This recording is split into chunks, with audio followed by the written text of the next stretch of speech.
A friend of mine committed suicide last week, and as I've been learning about her decline in mental health and her mental illness that escalated leading up to her death, I've been thinking a lot because my family has been touched by mental illness in a lot of ways. My husband was severely depressed for most of his life and suicidal for a couple of years, up until about 14 years ago when he found hope for the first time in a long time, and he made a commitment to turn himself and his life around. And he spent many years studying and researching and learning how to change how he thought and a lot of his behaviors.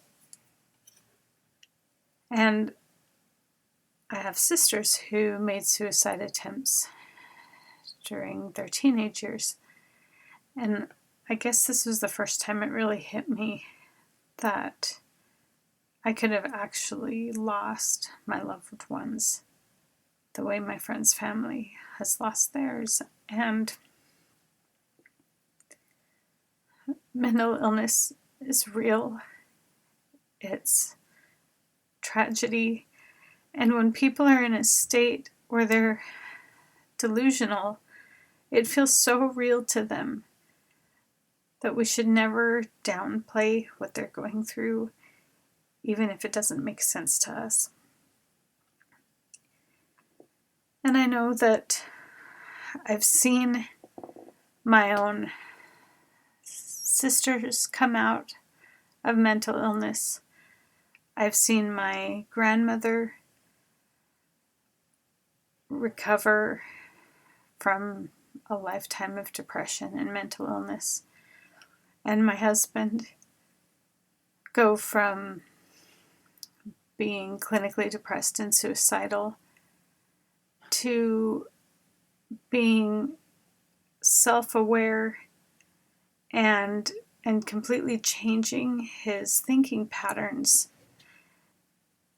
to where he's now very much in control of his thoughts, and our thoughts are what control our actions. So, to commemorate my friend's life, I'm going to do a 14-day challenge where every day for 14 days I'm going to discuss thinking patterns and ways to keep our minds clear and our emotions stable in the ways that I know that I was able to pull myself out of depression, and that I've watched my husband completely get out of severe suicidal depression into a place of joy and self-control, self-awareness, and self-love, and being fully present and aware of how our thoughts and our thinking processes affect our behaviors and can lead to mental health issues.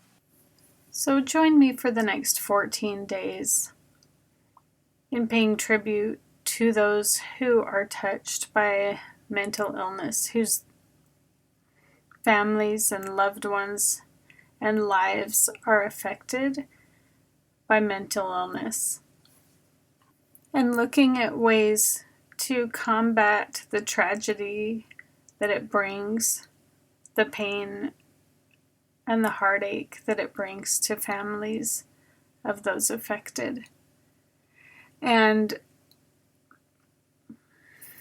exploring ways to make sure that we can uplift our own well-being and that we can be more present and alive and vibrant for our loved ones and in our relationships.